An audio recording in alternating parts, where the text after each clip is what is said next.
Thanks for tuning into Baxie's Musical Podcast. If you like what you hear today, be sure to subscribe to it, like it, share it with everyone you know, and if you can leave a big fat review, that would be fantastic. Also, make sure you check out Instagram, TikTok, and Facebook for regular updates on what's coming up on upcoming episodes. Today, we're brought to you by Metro Chrysler, Dodge, Jeep, and Ram of Chicopee.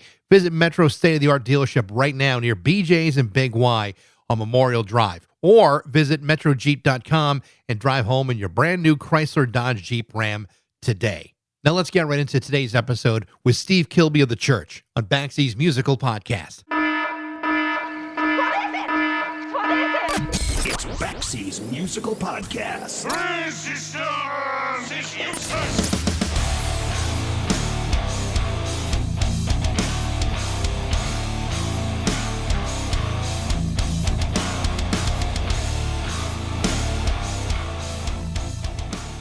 Think about this for a minute. Most of the people who attempt to write songs never get around to recording them. And those that do don't always get to the point where they release an album full of the other songs that they wrote. And those that have don't usually get the chance to write and record 27 more of them, full of even more songs. Occasionally, though, there are artists and bands that do. And some of them even enjoy cranking out a hit from time to time as well. But most of them don't. Unfortunately, that's often how it goes. But for the very select few, occasionally you'll stumble across writing a song that may not feel like much of a hit when you wrote it, but for whatever reason, it becomes a huge breakthrough all over the world. So much so that it's still being played 36 years later. This is exactly what happened in 1988 when a band from Australia known as The Church released their fifth studio album called Starfish. And thanks to the single Under the Milky Way, it would become a commercial success in the U.S., Canada, the Netherlands, New Zealand, the U.K., and at home in Australia. 20 more albums would follow, and by their own admission, Under the Milky Way wasn't even their best song. Far from it. My guest today is Steve Kilbey, who's not only the lead singer of The Church, he's also the primary songwriter for each of the band's 26 albums. On top of that, he's also released more than 30 solo albums as well. It's an incredibly impressive catalog of music, and Steve has shown absolutely no signs of stopping anytime soon. Last month, The Church released their latest record, Eros Zeta and the Perfume Guitars. In June, The Church kicks off their U.S. tour along with the Afghan Wigs, and they'll be bringing that tour to the Royale in Boston on June 21st. This is my conversation with Steve Kilbey from The Church on Baxie's Musical Podcast.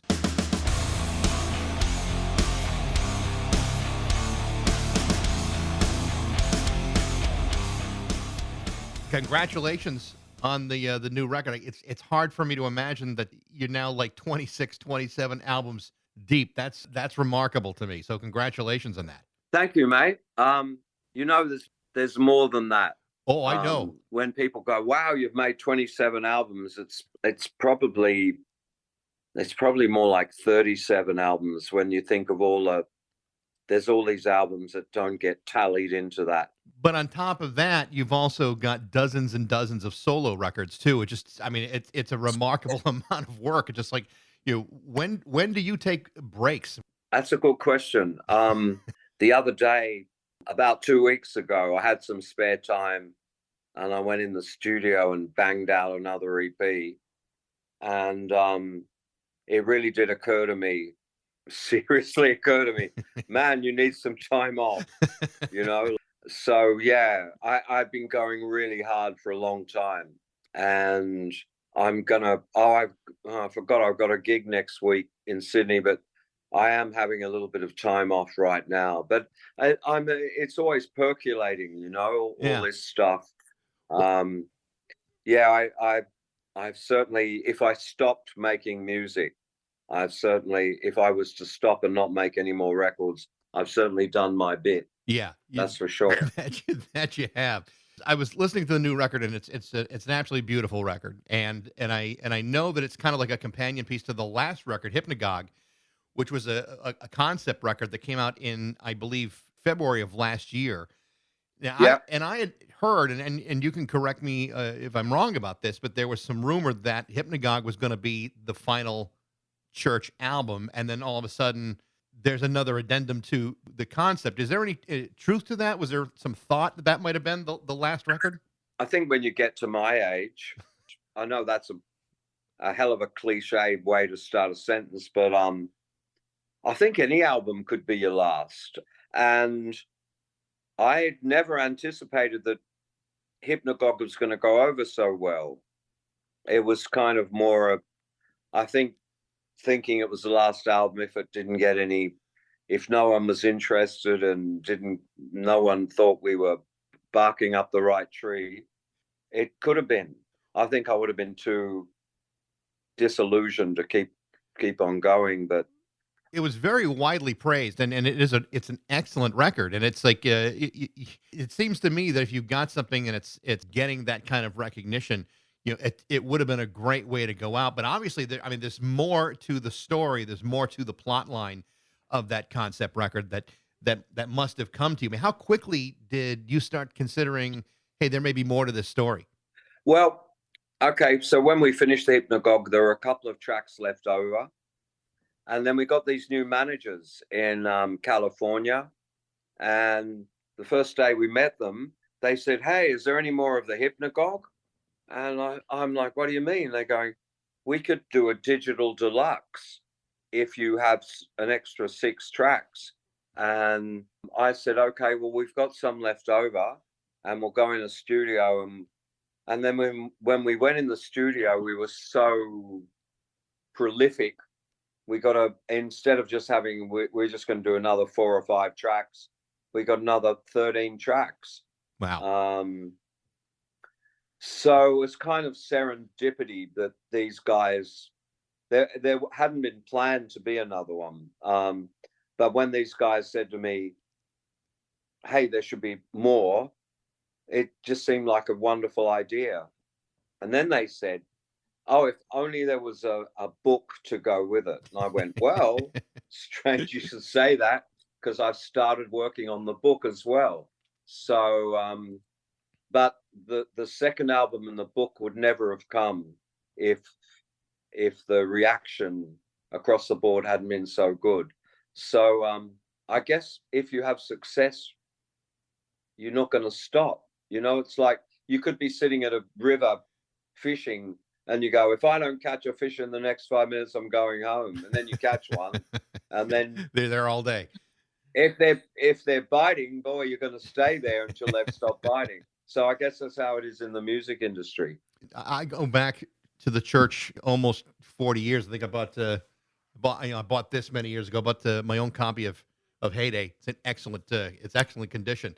And like we said, it's an enormous amount of work that you've created over 1,000 songs, solo records, collaborations. I mean, just a lot of stuff. You make it seem like it's so easy. So like when a management team says, do you have more? And all of a sudden you're popping out 12 more songs.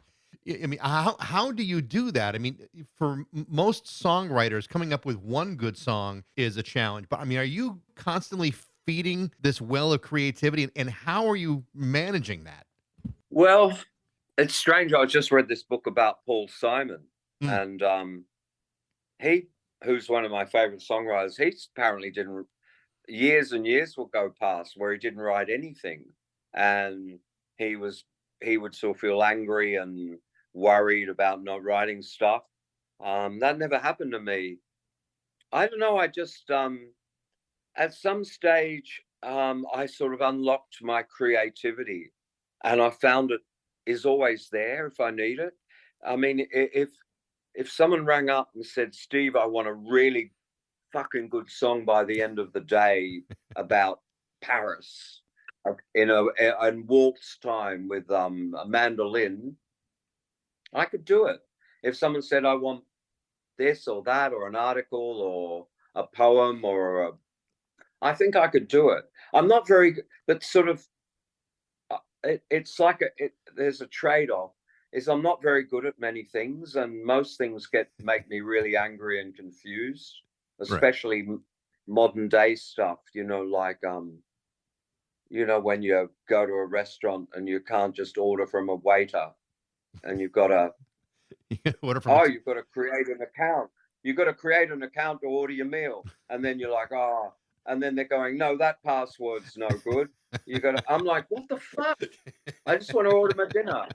So Yeah, the modern world, are just all practical things make me, like doing ordinary things. I'm not very good at. I'm not very good at anything, but when it comes to writing songs or words, I can, I know it. I can just do it. I don't know how people get this writer's block.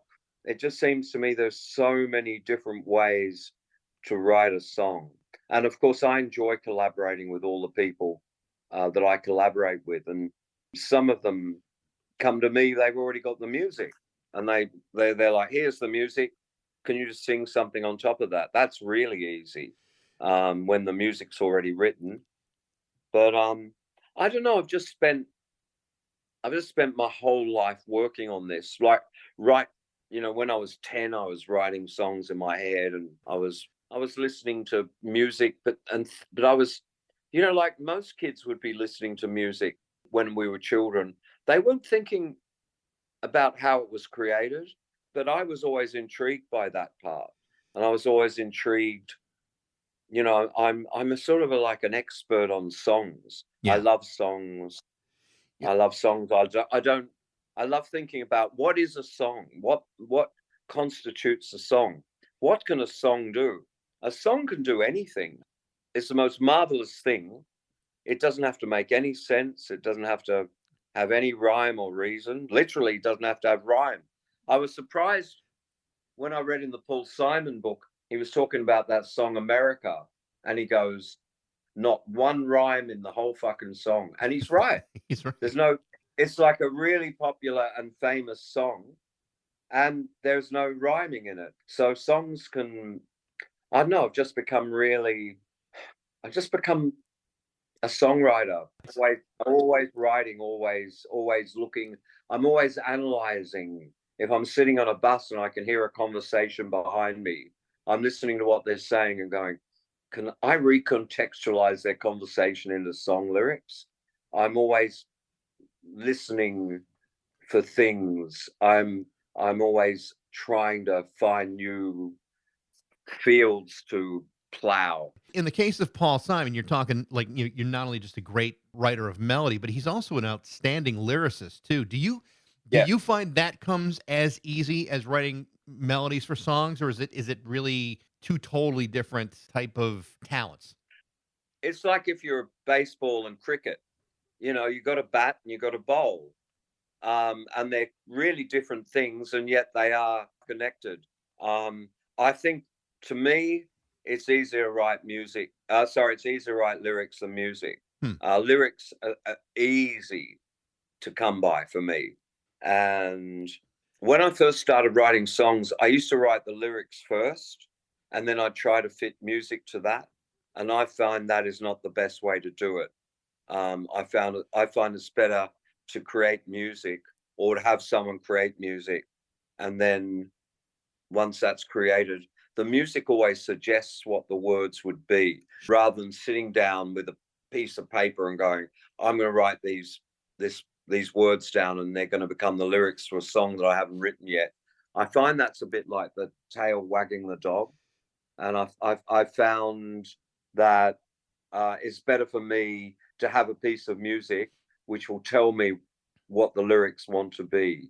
But neither of them, I don't know. It's just a sort of when I couldn't write songs, when I wasn't very good at writing songs, when my songs were awful, like back in teenage days when I was struggling, it seemed like songwriting was a mysterious, this hard thing to penetrate. But I don't know. Now I feel like I can do anything I want to do with it. But that's all I am good at. So spent my whole life doing that. I've talked to many songwriters, and a lot of them say it's kind of like a blessing and a curse. A blessing in the fact that they can do it, but a curse in the sense that they don't have a whole lot of control over it when they want to write a song. That sometimes they have to wait for the song to really kind of present themselves to them, and that's how they proceed. It sounds like these things are just coming through you rather than you chasing after it. Or am I misunderstanding what you're trying to say? No, that's true. I could write a song right now. If I wanted to, I know I could. I know I definitely could pick up a guitar, I could smoke a joint, and I could write a fucking song if I wanted to right now. So I never struggle with it. I'm not waiting for anything, and I never get defeated by it. I would never start working on a song and go, I can't finish this, or I don't know what I'm doing. I would always finish it. During COVID, I made an album called 11 Women, and I was doing these shows on Instagram, and I was going back and learning all these old albums to play on Instagram. And one day I thought to myself, it's easier to write new songs than have to go back and figure out and remember these old songs. And I said to the people who are watching me on Instagram, this time next week, I'm going to have a brand new album ready. And then the next day, my girlfriend said, well, that's interesting. What are you going to do? And I went, it's all right. And Tuesday came, Wednesday came, Thursday came and went. And she said, boy, I'm telling you, I don't have a lot of confidence in this. And I went, all right, I'm going to start. And that day I wrote 5 songs. I went, fuck it. I smoked the joint, I picked up the guitar, and I wrote 5 songs, and they were good. Yeah. They were good songs. I just need the merest sniff of an idea, and I'm off and running. But like, I don't know. I have a relationship with my creativity. I don't want to sort of over dramatize it or make more of it than it really is, but I have a really healthy relationship with it. And it's kind of, as long as I'm using it to do something that I think is worthy and good, it's an unending flow. If I try and turn it towards something I don't really want to do, for example, I met these guys one morning in a sauna in Sydney. Oh, that's a bad way to start a sentence. I was in a sauna and at the swimming pool, and these guys came in, and they were from some big sort of disco's the wrong word. They were an electronic dance music band, and they went, "Oh, Steve Kilbey, how would you like to work on one of our tracks?" And I went, "All right, send it to me." And I went home and I rang my then manager. I said, "Have you heard of this band?" And he went, "Oh my God, they sell fucking millions of records. You've got to do it." I went, "All right, I will. Don't worry, you know me, I can write a song." The piece of music came, and it was so insipid. It was so nothing that I couldn't force.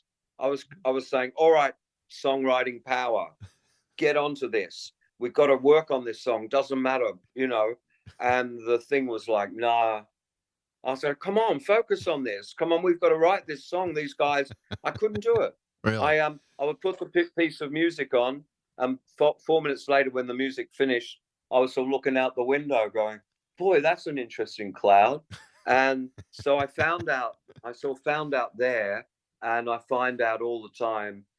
So I guess what I'm trying to say, to simplify it all, I can only work on things I'm interested in. So someone could go, "Oh, wow, you know a lot about music. You could be a great record producer."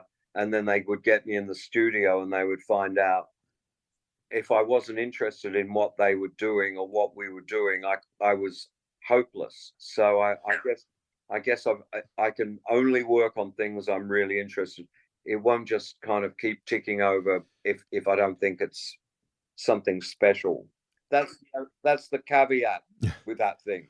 I've been reading a couple interviews with you and listening to a few along the last couple of weeks, and it occurs to me that when you're a guy who has written so prolifically, you know, and like I said, over 1,000 songs, maybe even many more than that. When you have that much work behind you, and you perform live, and the expectation is you're only going to get to 20 of the songs that everybody knows. That's an interesting relationship you have with your older songs. And I know for some artists, and not just you, the idea of going back and regurgitating some of those older things when there's so much new stuff to consider, it's a tough love-hate relationship with your own work. Yeah. And when the church is getting ready for a gig, and we have we can play, as you say, 20 songs in a night. There's 500 songs. It means a lot of them are never going to get played. Right. And then there's a lot of songs that you're sort of obligated that you have to play that the audience won't like it if you don't. In Australia, there's at least 4 or 5 songs we have to play, or people are going to, why you didn't play blah, blah, blah. And so, yeah, it's hard knowing what to do. And I do like playing my newer songs better than my old ones. There's some old ones I still have affection for. I don't mind. But yeah, all those songs and there's a lot of arguments, in the band, about what people want to play and what we're going to do. And the more songs you have, the less time you have to play them all, I guess. I mean, I would think that when you have like an international hit, like for example, Under the Milky Way, that's something that the expectation is you're always going to play that. That's one of those songs that here in the States, it's still being played to this day. That is a song that has a substantial life, and not everybody gets a chance to do that. I mean, is that one of those songs where you say, "Oh my God, I have to do this one more time. I'm gonna go crazy"? Yeah, it's one of those songs I have to play, no matter what configuration I'm in, or who I'm playing with, or where I am. If it's big or small, or someone's hired me for their birthday party or whatever, I got to do that one. Yeah. And I have made my peace with that. And I also feel like if you do have to do a song, I'm glad it's that one. I'm glad it's not some weird novelty hit that I have to pull out and sort of embrace. So, yeah, but when you have one hit song, you got to play it, for sure. When you came out with Starfish and that song winds up hitting, and Reptiles, another song that I really, really enjoy a lot. I know for a lot of people, when they hit success or they hit it, they get that one hit or commercial breakthrough, there is a lot of focus and attention on trying to duplicate that success. And that's simply not an easy task. In fact, most of the time it's impossible. Did you find after releasing that song that expectation was prevalent for you? Did you feel an extra sense of pressure to recreate that? People tried to apply the pressure on me. People in the record company, Arista, obviously. I mean, if I had a record company and I signed someone up and they had a hit, I would be going, hey, can't we have another one like that? I mean, it's just economics. And it seems really obvious that, just write another one like that. But I didn't know how to. I didn't know how to write another one like that. That's the hard thing. The hard thing isn't writing a song. The hard thing is writing a song like another song. That's a really hard thing to do. To write another, that was a very hard assignment for me, which obviously I couldn't embrace. Write another song that's like that isn't like that. It's like that sort of stuff can drive you mad. And I couldn't write another one like that. And it amused me that the people in record companies think that I'm a difficult guy who could write hits if I wanted, but because of some sort of stupid churlishness, I won't do it just for the sake of it. So that was a funny episode when they were all going, "You've got to write another one like that." And so yeah, that's very obvious. It would be nice to have another one like that. But with all my songwriting ability, I have yet to write another song like Under the Milky Way. Right. I don't think I could. I don't think even if someone said, "I'm going to give you $1 million if you can write another song that's like Under the Milky Way," I don't know how to do it. I don't know.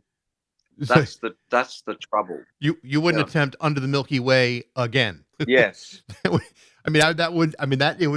That would be virtually impossible, I think, for any songwriter to do successfully without making it sound like it's trite or cliched because you tried it. Well, the Beatles managed it for about 3 years. When they had "She Loves You" and "I Want to Hold Your Hand" and "Help" and all those songs, they all kind of sounded like each other, but they were all different. Yeah. And they all had the same kind of sound, and it was the same idea. and yet they managed to make song after song after song that was kind of like the last one, but not like the last one. And I really got to take my hat off to that. That they managed to, you know, someone said, "Oh, she loves you. Can you do another one like that?" And bang, they've got "I Want to Hold Your Hand." It's like it, but it isn't like it. So they could do it. I think some of the early church, I think the jingly jangly songs I used to write, I could definitely do more of them. If someone said to me, "Can you write like an early church song for us now?" I could go, "Yeah, I could do that." But there's something about Under the Milky Way that remains elusive. I don't know what the bit is that everybody likes, and that's why it's really hard to do. So I've just left it alone. And when people used to say to me, "You've got to write another one," I would just kind of ignore them and go, "You don't understand. It's not going to happen like that." The U.S. has been very receptive to the church over the years. I know you've had a lot of decent times here, and I've heard from a number of other Australian artists that as big of a country as it is, you're really talking about an area that's got like 5 or 6 major cities, and you can literally tour Australia in a week. When you're there, and this is before on the Milky Way, and before you start going to say the UK and coming to the States. It sounds like Australia, as vast as it is a very isolated body of land that if you don't get out of Australia, then it's really hard to have a very successful career musically. Is that true? And did you find that also be the kind of restrictive? Did you need to get out of Australia? Oh, you got to get out. There are some really big stars in Australia that don't get out. They never got out, but they're big enough that they're making a lot of money, and whenever they play, there's thousands and thousands of people, and their records sell. If you can pull that off, you don't have to leave. But if you're like a band like the Church, we had to leave. Yeah. We had to get out. The question was, where were we going? Back in the early 80s, there were 2 paths. There was critical acclaim and hunger and poverty and struggling in London, or there was not critical acclaim, but going to LA and not starving and not struggling and sort of living the good life. And I know a lot of bands who did both. And I know a lot of bands who only did just one or the other. The Church had a bit of a crack at London in 1982 before we came to America. And we went over there and found that the English and the Europeans really liked us. And then 2 years later, we came to America, and that really worked out. There's no way we could have kept on just being a band in Australia. As you say, there's 4 or 5 big, what you would call a big cities, and then that's it. And look, I'm English anyway. Not that that's got anything to do with it. I was born in England, but I need vindication from the rest of the world. I couldn't have just done this in Australia and been happy. You've got to get out. We had to get out. Yeah. And I'm so glad we did, and I'm so glad we still get out, and we still have a chance to get out. Every time I land in America to do a big tour, I'm like, thank you, that I get the opportunity to do this. Yeah. Because, it's absolutely necessary.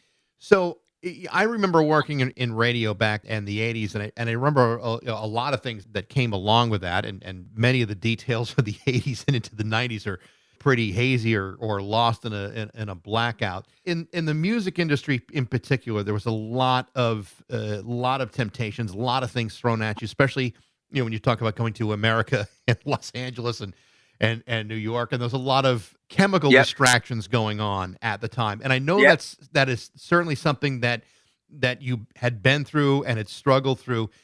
Tell me about being exposed to that stuff for the very first time here in the States. I mean, I don't know if you had the same kind of exposure in Australia, but I know here in the States, I mean, it was everywhere. Although I don't know, this is hard to talk about. I do like cocaine. but it was never my downfall. It never got me by the balls the way it did other people. Right. Nor did alcohol. Unfortunately, it was heroin that got me, which I did in Australia. Yeah, I mean, that's the thing. I mean, a lot of musicians, not all musicians, there would be musicians say, I'm not in it for girls and drugs.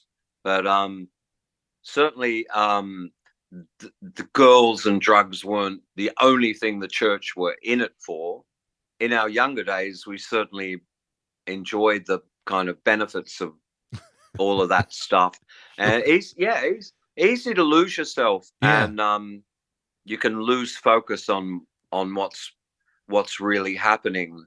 But some people take it like David Bowie. David Bowie took the cocaine and the groupies, and he made great song. If you listen to Aladdin Sane and Sure. Diamond Dogs, he did something with that, because it's a world of its own, all of that stuff that you have to negotiate. It's a pitfall. It's a trap for young players. You've got to enjoy it. You've got to not get too wound up in that whole thing. It is a trap, and there are inherent dangers in it, life-threatening dangers in a lot of ways. But the Bowie example is actually a very good one, because like Bowie, you stayed functional during that time. Yes. I mean, many people cannot, and they completely lose their ability to connect with the world or with their talent or with in this case music. But you stayed functional during all of that. I did. Functional. That's a good word. Yeah, I wasn't. I was functional. I made music despite the drugs, but still, it was a struggle. But I'm very lucky. I was a functioning addict, and I still made records. And yeah. How did you find your way through all of that? Obviously, it's not a simple thing, but I mean, you seem to be on the other side of it. Yeah. Well, a long time ago, I was an addict from 90 till 2000. And I randomly and bizarrely became an addict when I never thought I would have been. And then when my time was over, the universe, and whatever you think the universe is, and I'm leaving that open, the universe looked at me one day and it said to me, you're free. It's over now. You've done your time. You've learned your lesson. It's all over. And it was. And I guess people say by the grace of God, I got let off the hook. That doesn't happen for other people. There were people who I was using with that I still see, and they're still using. Their whole life still revolves around scoring and shooting and getting more money and scoring and shooting. It's the be all and end all of. I tell you what, if you've got that in your life, you don't need anything else. It's the answer to every question, and the question for every answer is, how am I going to get the money, and how am I going to find the first? You wake up in the morning and you got to find the money, and then you got to find the stuff. And some mornings, the money's there and the stuff is there and you know where it is. Other mornings you wake up and there's no money and no stuff. But you can't say, oh, I'll have a day off today. It's like, it doesn't work like that. You can't go, oh, it's going to be too hard to find it. I was just very lucky. I was lucky that I drifted in and I drifted out. And it doesn't work like that for everyone. All of the traditional things didn't work for me. Methadone didn't work. NA didn't work. Rehab didn't work. None of that stuff could penetrate this hold that this shit had on me. It's like I was just obsessed. And then one day it lifted. In NA and AA, they go, if you keep working at it, the obsession will lift and you'll be free again. And I was lucky enough for that to happen. But I don't recommend anybody who's looking at me and going, wow, you can get into that and get out again. Look at him. He's all right. It's like, yeah, I'll tell you, I have so many problems with this now. When I go and have a blood test, I haven't got any veins. I Mm. haven't got a vein on my fucking body. They have to go into my groin. Mm. You know, I had to have a thing looking at my heart. There's no way. You know, the other guys, they just put it up their arm, but I don't have any veins in my arms anymore. So I have to. So when people take blood from me or putting an IV drip in my body and stuff, I fucked all that up, and I'm still living in the financial mess of it all too. Hmm. I lost everything I had during those days. I squandered everything. I put it all up my arm, and then I still haven't financially recovered from that. And that was 25 years ago now. Yeah. A quarter of a century. I'm still struggling with the mess I made of my life. So I really don't recommend it, and I really don't recommend while we're on this subject, there's only one drug I recommend, and that's marijuana. That's the one. Never lets you down. You might get the munchies. Hmm. You might have a bit. You might have a bit too much and have a bit of a freak out. But you know, it never comes back and bites you on the ass. And I find that's the thing that helps me create. Smoking dope. I write songs, and I think marijuana was made for music. I read an article the other day, why, and that what they're doing, they're looking at people's brains, and they would play them their favorite song, and then they would be monitoring their brains, and they're listening to their favorite song, but like 60% of their brain is elsewhere. They can watch instead of listening, and then they give them the marijuana, and then they see that 100% or close of the person they can see in their brain activity is listening to the music. So something about the way marijuana works is sort of like it's very conducive to listening to and making music. And certainly there's medical benefits to it as well. I mean, I live in Massachusetts. It's a recreational marijuana state. We get dispensaries all over the place. There is great upside to the legalization of it, for many, many people. It's really helped people survive all kinds of, physical and Totally. mental difficulty. It really has had a remarkable benefit. It is. Look, one final thing on this. I have a friend who lost both his legs in an accident, and he was on endone and fentanyl and ketamine. They couldn't stop the pain, and then he met a doctor who prescribed him this certain type of weed, and he said it's the best pain relief he's ever had. Yeah. It much more relieves the pain much more than any opioids ever did. So yeah, it's a marvelous thing, and it has so many uses. It's the only thing I really, if you want to write a song, I'd say, if people come to me and say, how do you write a song? I say, number one, smoke a joint, and that will certainly get you in the mood. One of the things I wanted to ask you, because I was really kind of digging deep into like your website and stuff, is your artwork. And I was on the website, thetimebeing.com, and it's really excellent work. And in spite of everything you've done, I asked you early on, how do you get the time to do that? Artwork included. I mean, there's a lot of work that you've done, and it's wonderful. Well, you wake up in the morning, you do a bit of painting, you strum a guitar, and you go down the studio, and I don't have anything else to do. It's not like anybody's waiting for me to change their light bulb or go and deliver the newspaper. It's just because I like it, because like painting isn't work. And writing music isn't work. That's why we call it playing. We play music. So I like all these pursuits that don't involve real work, because I had a few jobs. I had some jobs in my younger years. I really didn't like it. So doing a bit of painting and strumming a guitar isn't really work. Yeah. It's more like a paying hobby, isn't it? The church is coming back to the States in June, and in fact, you'll be in Boston on June 21st at the Boston Royale, along with the Afghan Wigs. What a great bill that is! How did that come to be?